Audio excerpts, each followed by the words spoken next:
Hello students, in project management our next topic that is site preparation. Now site preparation means what?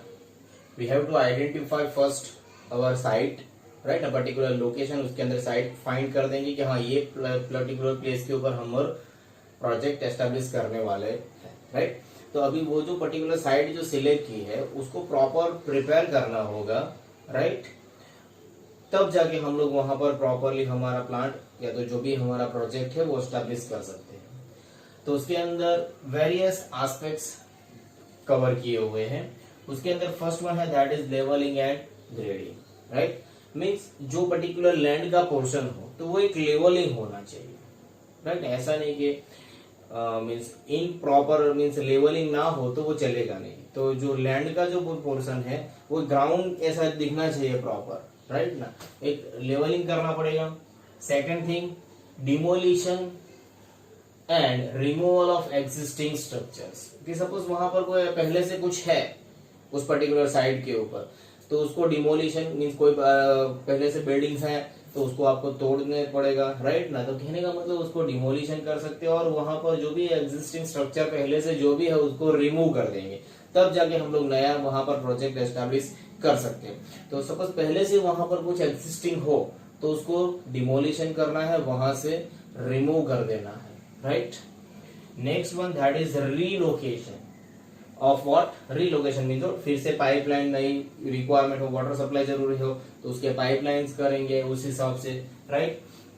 Cables जरूरी है तो cables कहां से pass on करने हैं, कैसे, right?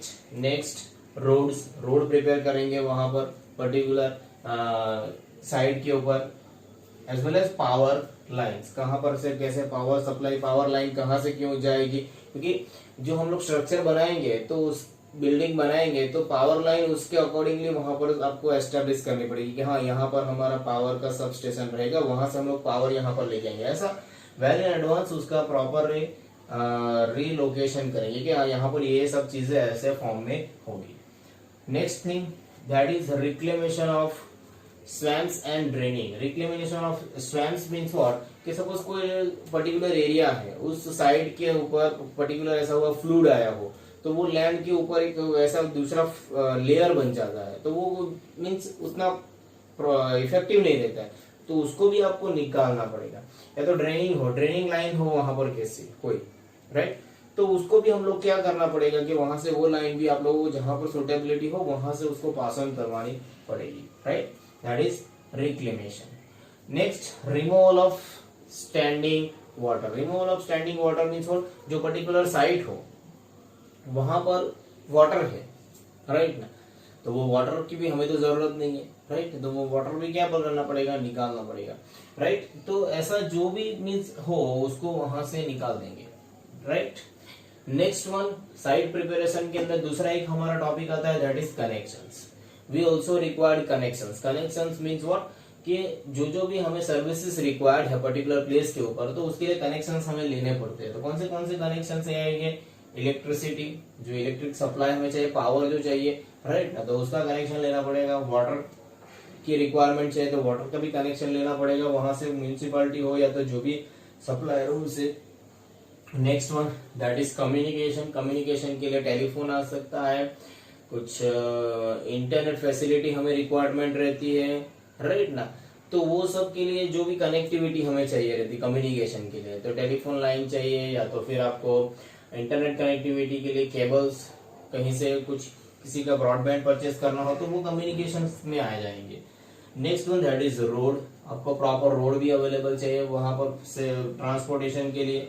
Next one that is railway sidings. Railway sidings में तो कोई लार्ज कंपनी हो तो उसमें ये सब चीजें उन लोगों को रिक्वायरमेंट रहती है रेलवे साइडिंग्स कि पूरी के पूरी रेलवे का ट्रैक वहां पर बिछाया रहता है, राइट? जैसे कि कोई ये रिफाइनरीज है, राइट ना? तो वहां पर पूरी रेलवे के ट्रैक जाते हैं, वहां से टैंकर भर के आते हैं, पूरे के पूरे टैंकर, पूरी ट्रेन जाती है वहां पर, राइट? कोल हो तो कोल में भी ऐसा ही सेम है कि पूरी की पूरी ट्रेन वहां पर जाती है। फिर कोई फर्टिलाइजर बड़ी कंपनी हो तो पूरी ट्रेन वहां पर फर्टिलाइजर भर के लेके फिर वो ट्रांसपोर्ट का में भेजते हैं ऐसा क्या नहीं होता। तो ऐसे कोई बड़ी ऑर्गेनाइजेशन होगी, बड़ी कंपनीज होगी, तो वहां पर रेलवे साइडिंग्स भी वो लोग बनाते हैं, उसमें फिर वो भर के फिर सीमेंट कंपनी में भी ऐसा होता है, राइट, कि पूरी की पूरी ट्रेन सीमेंट के भर के आती है, गुड्स ट्रेन, फिर वो पर्टिकुलर प्लेस पर सप्लाई करते हैं, ऐसे फिर ट्रक में भर के वहां से भेजते हैं। मतलब ऐसे भी कोई कनेक्शन आपको रिक्वायर्ड है तो वो भी आप लोग रेलवे से अप्लाई कर सकते हैं और फिर वो आपको बना के देंगे ऐसा, राइट। तो ये सब कनेक्शंस की भी जरूरत पड़ती है, right. Next one, other development work. Other development means इसके अलावा भी कुछ डेवलप करना हो आपको पर्टिकुलर साइट के ऊपर, तो वो भी वर्क हम लोग यहाँ पर कंसीडर कर सकते हैं। तो this is our what, site preparation. जिस प्लेस पर हम लोग प्रोजेक्ट एस्टेब्लिश करने वाले हैं तो उसमें जो जो भी रिक्वायरमेंट रहेगी, राइट ना, तो ये सब चीजें हमें उस टाइम पर करना होगा, right. Next topic that is project engineering, right. ये प्रोजेक्ट इंजीनियरिंग जो टॉपिक है वो टोटली टेक्निकल एस्पेक्ट्स ऐसा हम लोग कह सकते हैं, राइट ना, कि जो प्रोजेक्ट प्रिपेयर मींस प्रोजेक्ट को अभी जो हम लोगों को इम्प्लीमेंट करना है, राइट ना, जो एक्चुअल अभी करना है, तो उसके लिए एक्सपर्ट जो इंजीनियरिंग पार्ट जो वाले है, जो टेक्निकल पर्संस जो है वो यहाँ पर आते हैं प्रोजेक्ट इंजीनियरिंग में, राइट।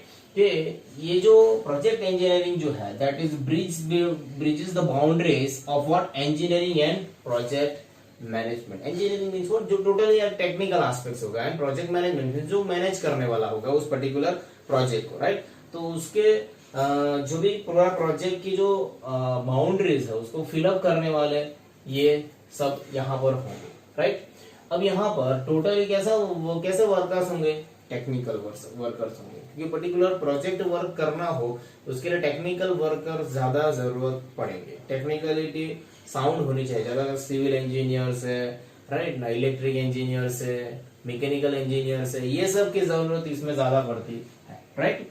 यहाँ पर जो पर्सन्स होंगे, राइट ना, मैनी ऑफ द सिचुएशन में ऐसा होता है कि project engineer and project manager दोनों सेम रहते हैं, जो प्रोजेक्ट को मैनेज करते हैं, एक्चुअल में प्रोजेक्ट को हैंडल करते हैं, राइट ना, उसको प्रोजेक्ट इंजीनियर भी कहते हैं या तो प्रोजेक्ट मैनेजर भी कह सकते हैं।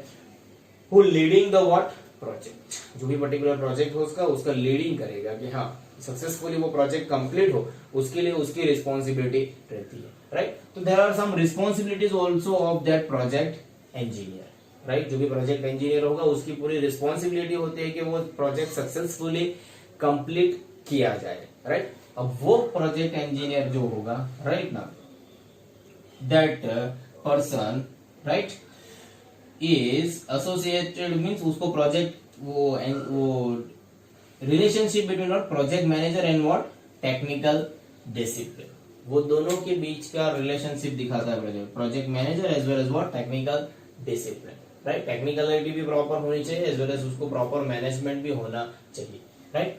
अब यहाँ पर ये जो प्रोजेक्ट इंजीनियर जो होगा, राइट ना, उसकी रिस्पॉन्सिबिलिटीज क्या क्या होगी, वो शेड्यूल प्रिपरेशन कि कौन सा वर्क कैसे मींस कब होगा, उसके लिए वो शेड्यूल प्रिपेयर करेगा। Next that is pre planning and resource forecasting for engineering and other technical activities, right, कि उसका प्री प्लानिंग करेगा कि कब कौन से रिसोर्सेज की जरूरत पड़ेगी, राइट ना, कब क्रेन की जरूरत पड़ेगी, कब ये मशीन्स की जरूरत पड़ेगी, कब कितने लेबर जरूरत पड़ेगी, वो सब चीजें वो आगे से फोरकास्टिंग करके जो भी एक्टिविटीज है उसका पूरा रिसोर्स का आइडेंटिफिकेशन करके प्री प्लानिंग करेगा। Next one, he is in charge of performance management, right. जो भी परफॉर्मेंस है वो प्रॉपर होना चाहिए, राइट ना, कि जो आप माइंड में है, राइट ना, जो आपने प्री प्लान किया है उसके अकॉर्डिंगली वहां पर परफॉर्मेंस होना चाहिए, तो वो भी मैनेजमेंट करने के लिए वो उसके लिए इंचार्ज होगा, राइट। उसकी वो रिस्पॉन्सिबिलिटी होगी, प्रॉपर होना चाहिए। सपोज फाइनेंशियल आप लोगों ने आगे से डिसाइड किया होगा कि हाँ इतने कॉस्ट में ये प्रोजेक्ट होना चाहिए, तो वो भी देखता रहेगा कि हाँ हमारी कॉस्टिंग उसी डायरेक्शन में उसी वे में तो नहीं जा रही है ना, कोई अलग ट्रैक पर तो नहीं जा रही है, कॉस्टिंग ज्यादा तो नहीं हो रही है ना, राइट। वो भी उस टाइम पर फोरकास्ट करते जाएगा। Next one that is ensure project complete means वो एंश्योर भी करेगा कि प्रोजेक्ट का जो शेड्यूल उन लोगों ने जो प्रिपेयर किया है उसी के अकॉर्डिंगली उसी टाइम पर वो कंप्लीट होना चाहिए। जो प्लान किया है प्रोजेक्ट वो प्लान के अकॉर्डिंगली कंप्लीट होना चाहिए। Next one that is manage project team, जो उसके पास पूरी टीम होगी उसको क्या करना पड़ेगा, प्रॉपर वे में मैनेज करना पड़ेगा। एंड उसी टीम को उसको इधर इट में भी उसको ट्रेनिंग देना पड़े, डेवलपमेंट करना पड़े, तो वो सब चीज भी वहां पर करेगा। और उसके लिए पास जो एक्सपीरियंस पर्सन होंगे, राइट ना, जो उसकी एक्सपर्टाइज होगी, उसके बेसिस पर उसको ट्रेनिंग, डेवलपमेंट और जो पूरी टीम है उसको मैनेज करना है। एट द सेम टाइम ऐसे जो उसके पास पूरा मीन्स काफी सारे उसके पास बड़े बड़े इंजीनियर्स ये सब चीजें होगी, तो उसी टाइम पर उन लोगों के साथ भी मीन्स काफी सारे एक्सपीरियंस पर्सन भी होंगे, तो उन लोगों के सबसे साथ उन सबके बीच में इंटरनल डिसिप्लिन कोऑर्डिनेशन भी मेंटेन होना चाहिए। सभी जो टीम होगी उसके बीच में एक कोऑर्डिनेशन मेंटेन रहना चाहिए, वो भी देखना है। At the same time quality control of the work, कि जो भी वर्क कर रहे हो उसमें क्वालिटी मेंटेन रहना चाहिए, क्वालिटी में कुछ भी ऊपर नीचे होना चाहिए नहीं, राइट। तो ये सब भी किसकी रिस्पॉन्सिबिलिटी है, जो भी प्रोजेक्ट इंजीनियर है उसकी, राइट। तो वो उसकी रिस्पॉन्सिबिलिटी है कि, और वो रिस्पॉन्सिबिलिटी अगर वो प्रॉपरली परफॉर्म करेगा तो वो प्रोजेक्ट जो भी होगा वो सक्सेसफुली कंप्लीट होगा, टाइम पर होगा, जो भी कॉस्ट आगे से स्पेसिफाइड होगी उसी कॉस्ट में वो कंप्लीट होगा, right. This is our what project engineering. ये शॉर्ट नोट में पूछा जा सकता है, ऐसे टॉपिक है, ओके।